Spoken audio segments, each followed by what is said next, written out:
и два.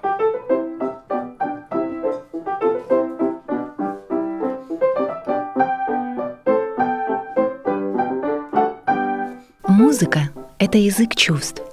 По-настоящему на нем умеют разговаривать только те, кто понимает мелодию, как источник непобедимого могущества. А если это волшебное царство объединяет еще и два любящих сердца, нежно бьющихся в унисон, то вдохновенная сила искусства может увести в грезы мыслей, покрывая с головой океаном чувств, морем эмоций и страстей.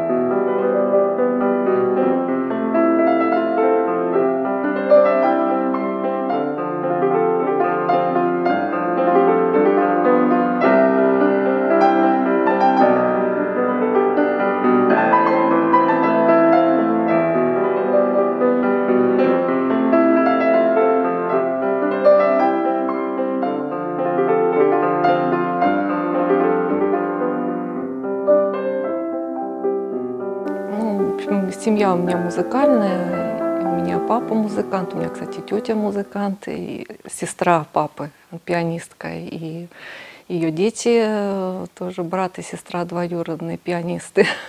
Вот. И папа у меня в свое время закончил музыкальное училище, потом он закончил пединститут и преподавал еще русскую литературу, то есть у него два образования, и он преподавал в школе и музыку, и, значит, русскую литературу, и музыкой очень серьезно занимался, то, что он даже сочинял. И первым моим педагогом музыкальным был именно папа. И он был не по фортепиано моим педагогом, а он со мной вокалом с детства занимался. И я пела, сколько себя помню, в общем, я пела всегда. А мама моя, она большой любитель музыки. Она с детства мечтала учиться музыке, но родители ее после войны не отдали в музыкальную школу. И она, выйдя замуж, она начала обучаться на фортепиано самостоятельно. Да? Папа там, видимо, помогал.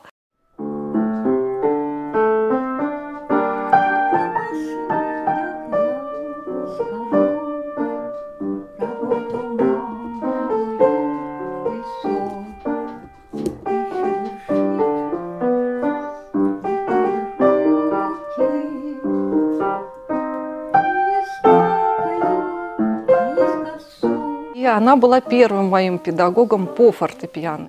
Меня очень сильно вдохновило. Мы с мамой всегда смотрели по телевизору, во-первых, и балеты мы с ней смотрели. Она очень любила музыку. То есть мама прямо, хотя вроде она не профессиональный музыкант, да.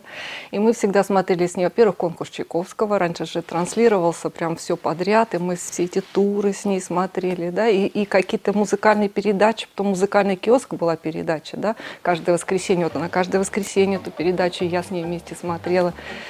И в какой-то передаче показали, как Рихтер играет «Порыв Шумана».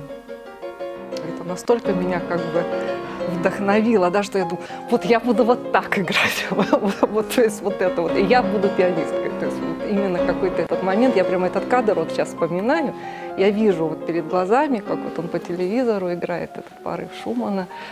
И, в общем, это было, значит, мне где-то 9 лет. Пошла я в музыкальную школу учиться, то есть решила стать пианисткой, стала заниматься. Я родился в музыкальной семье. Родители мои познакомились в музыкальном училище, они там поженились, когда учились. Мама долгое время работала в хоре радио и телевидения, и я помню, маленький приходил сюда. Затем она долгое время работала в музыкальной школе, преподавала фортепиано. Отец мой баянист, преподавал в Якутском музыкальном училище. Затем он переквалифицировался на настройщика. Так что все мое детство, собственно говоря, оно было связано с музыкой и больше всего с музыкальным училищем. Можно сказать, я вырос на глазах многих преподавателей. И мне отец рассказывал, что Когда мне было лет 6, приезжал из Новосибирска профессор, и среди многих детей он обратил на меня внимание и, собственно говоря, порекомендовал, чтобы я профессионально занялся музыкой. Вот. И я помню, я маленький был, папа меня отвозил в Новосибирск, и там я проучился какое-то время в спецшколе. Вот, но потом заболел, и отец забрал, конечно, меня оттуда. Я дальше продолжил свое обучение здесь, в музыкальном училище. Учился в секторе педагогической практики. Вот, ну, а потом уже в училище я поступил в Москву. И там я, можно сказать, так сформировался. Мы, на самом деле, как я поступила, с первого курса параллельно учились. Только Александр Сергеевич был на другом курсе, и мы особо не пересекались с ним. То есть я его в общежитии, видела, знала, что есть такой, да, пианист. Он учился на одном курсе с девочкой, с которой мы у одного педагога учились. И я с ней как раз общалась, и какие-то так, где-то в разговорах что-то, где-то я его в репетитории видела, как он занялся. Но мы вообще никак не контактировали. А вот потом мы его забрали в армию. Ну, я ее помню до армии. Я помню ее занимающейся активно в репетитории. И просто, видимо, к ней невозможно было даже и подойти, наверное, потому что она, видно было по ней, что она вот занималась, и у нее, она вся была занята как бы вот этими занятиями. Вот. А после армии я пришел на 3-й курс и пришел на ее курс, там, где и она училась. И он попал на мой курс, вот так получилось. И вот это я хорошо помню, значит, такой момент, это был, по-моему, ноябрь, что ли, где-то месяц. У нас то ли это сольфеджио, то ли гармония предмет был. В общем, у нас проходили в классе с роялем кабинетным эти предметы, сольфеджио, гармония. И такой лысенький приходит и сразу за рояль и играть. И мне такая мысль, воображает, значит, сел, только пришел вообще на чужой курс, да, вот появился и сразу там музицировать, себя демонстрировать. Вот это такое первое знакомство, то есть у нас 2 группы были по сольфеджио, вот он в нашу группу попал, и тут мы начали уже активно общаться, потому что мы вместе учимся, он приходил к нам в общежитие в комнату, мы вместе какие-то готовились предметы, там, литературу, какие-то задания он брал. Мы стали готовиться вдвоем к разного рода экзаменам. Вот. Но серьезно я обратил на нее уже будучи осенью, когда учился на 4-м курсе. Вот. И, наверное, спустя прошедшее время, достаточно прошло, и я, наверное, могу точно сказать, что это тот случай тогда, когда дружба переросла в любовь.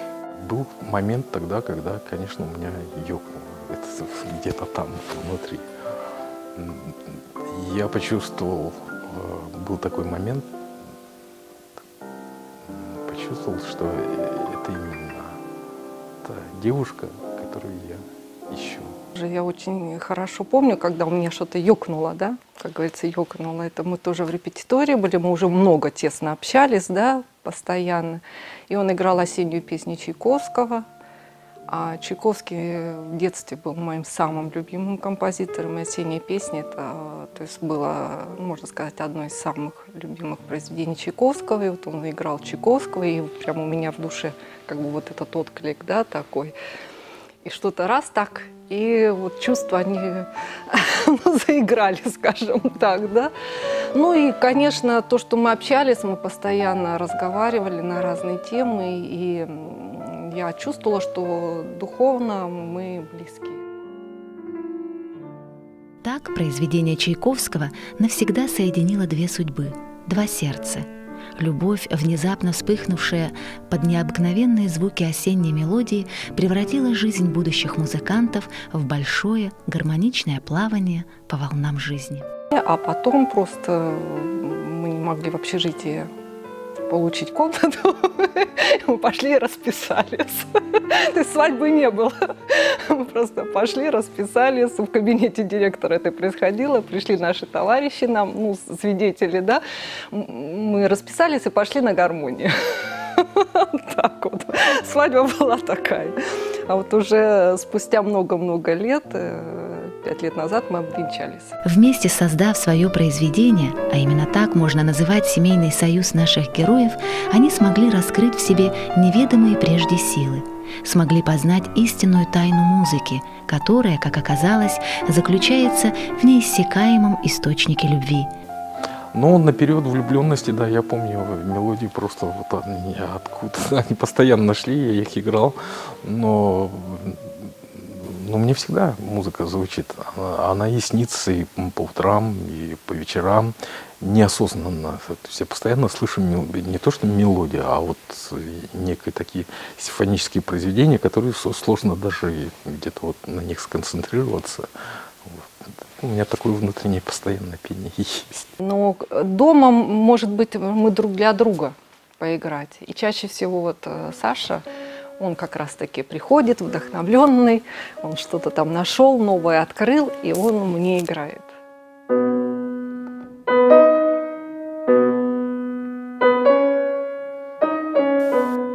Она ведь слушает сердцем, не в большей степени ушами, а в большей степени своим естеством.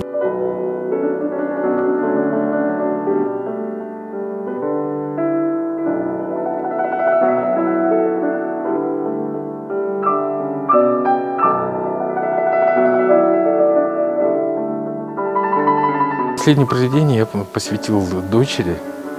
Это последняя фортепианная пьеса, которую я назвал «Стерхи». Она посвящена дочери. Ей очень нравится, и она собирается ее выучить и играть. Она вообще очень активная была, да, то есть ее нужно было все время чем-то занимать. То есть она все время со мной. В детский сад я ее не отдавала, и она от меня, не отходила практически. Я стала сажать ее, еще там около 2 лет ей было. Мы садились за инструмент, я брала ноты с картинками, я ей играла, и она могла это много слушать, и там пела песни ей, да, то есть и она эти картинки, она мне возвращала, и давай еще эту, опять и эту, то есть ей нравилось. Было очень интересно с ней заниматься, потому что она чрезвычайно одаренная. И если бы со стороны смотрели, как мы занимаемся, было бы очень странно, потому что у нас, можно сказать, фортепиано не звучало. Мы с ней общались. То есть это занятие музыкой, это без инструментов. Мы с ней обсуждали идею, мы с ней обсуждали образ, что очень важно. А вот конкретный образ. Она делилась, она говорила, и я, в принципе-то, где-то соглашался, хотя с педагогической точки зрения я понимал, что она идет своим путем. Но понимая, что она все-таки в этой дорожке находится, именно в реализации своих творческих образов, я, собственно говоря, не навязывал свой, скажем так. Я много играла ей, и потом, значит, я стала песни с ней петь тоже. То есть я вспомнила, как папа со мной в детстве, да, занимался, что мы пели песенки, и я стала с ней петь, и я заметила, что не слух абсолютный. То есть где-то 2 года ей было, и я смотрю, что она начинает петь точно с той ноты, в которой песню я там до этого играла, допустим, да, и поняла, что у нее абсолютный слух, и я начала потихонечку, где-то это 3 уже года ей было, наверное, немножко с ней, учить ее и нотам, и играть на инструменте, но это не было вот как бы планомерно, это было так хаотично где-то что-то. Пела регулярно с ней, да, пела, вот ей играла музыку какую-то. Она сама садилась, кстати, сочиняла, там, говорила, вот это про то-то, это про то-то. Я смотрю, у нее, кстати, руки очень такие хорошие. И уже где-то, напомню, в 4 года в ДШИ в каком-то классном концерте первый раз там у нас играла 2 произведения. Внучка у нас вообще гений. Да, она с детства до того была интересна. И самое главное, что первые дни я с ней занималась, стихи читала.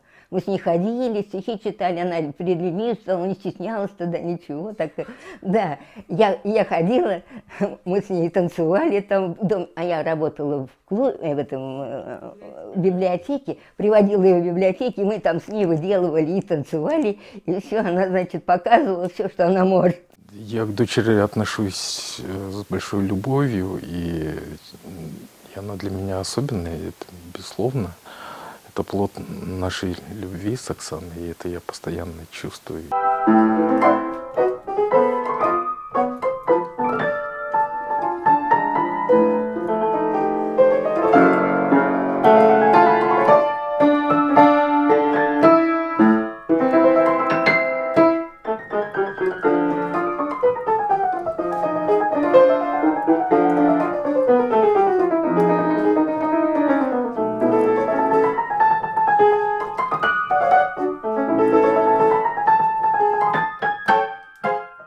На самом деле у меня было очень счастливое детство. Родители всегда старались, чтобы мое детство было каким-то особенным. Не знаю, ну вот я в детский садик не ходила, они меня развлекали по-всякому. И вообще папа мной очень много в детстве занимался, ну мама тоже. Вот. Но я помню, как мы с папой в основном очень много времени вместе проводили, играли. Вот логические игры какие-то он устраивал со мной, ну развивал по-всякому. Закаляли меня. Анастасия Джан с отличием окончила академический музыкальный колледж при Московской государственной консерватории имени Петра Ильича Чайковского. Сегодня она продолжает свое обучение в Берлинской консерватории. Я помню, как я слушала «Страсти по Матфею» Баха. Я была маленькая еще. У нас была пластинка.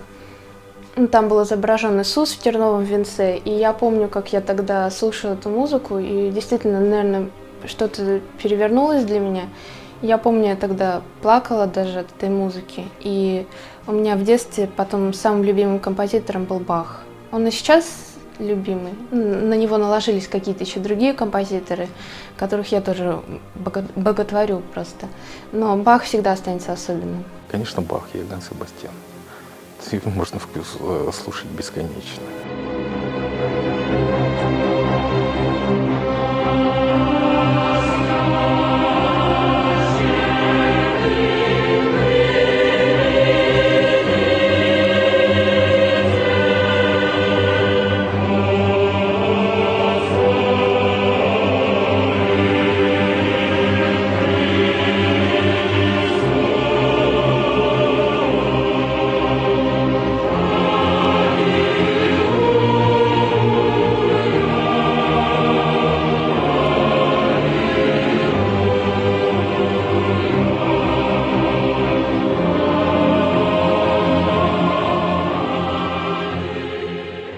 Музыка — это божественное дитя, да, очень настоящая, хорошая, да, музыка. Она не просто вдохновляет, она пробуждает именно вот эти божественные, а я человек религиозный, да, она пробуждает вот эти божественные чувства, она помогает стать лучше, чище и вдохновляет именно на то, чтобы отдавать вот это вот хорошее, опять же, своим ученикам, да, и просто тем, с кем ты общаешься, то есть она очень сильно вдохновляет.